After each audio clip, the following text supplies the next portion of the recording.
आपण लोकप्रतिनिधी म्हणून जरी आपल्याला वाटत असेल, की लोक काही बघत नाहीत, लोकांना काही माहित नाही, लोकांच्या काही लक्षात येत नाही, असं नसतं.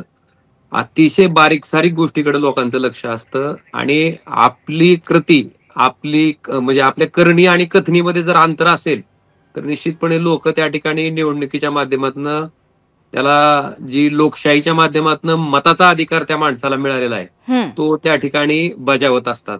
आणि एक मात्र निश्चित आहे, कुठली का निवडणूक असेना, ती स्थानिक पातळीवरची नगरसेवकाची असू द्या, उद्या जिल्हा परिषद पंचायत समितीच्या असू द्या, आमदार असू द्या, खासदार असू द्या, ह्या सगळ्या निवडणुकामध्ये जर तो लोकप्रतिनिधी निवडणूक लढवणारा हा लोकांशी कनेक्ट असेल, लोकांबरोबर असेल, निवडणूक असो किंवा नसो, हं, तो हं. कायम लोकांच्या कामासाठी जर उपलब्ध असेल, तर लोकं अशा चेहऱ्याची निवड निश्चितपणे करत असतात. बरं. आणि मला वाटतंय आता खऱ्या अर्थानं त्या 5 वर्षाचं मूल्यमापन असतंय. हं. ज्या कार्यकर्त्यांना आता निवडणुका नाहीत, प्रशासक आहे म्हणून जी लोकं गप्प बसली होती, ती निवडणूक लागल्या की आज जागा झाली आणि नगरसेवकासाठी फॉर्म भरत सुटली.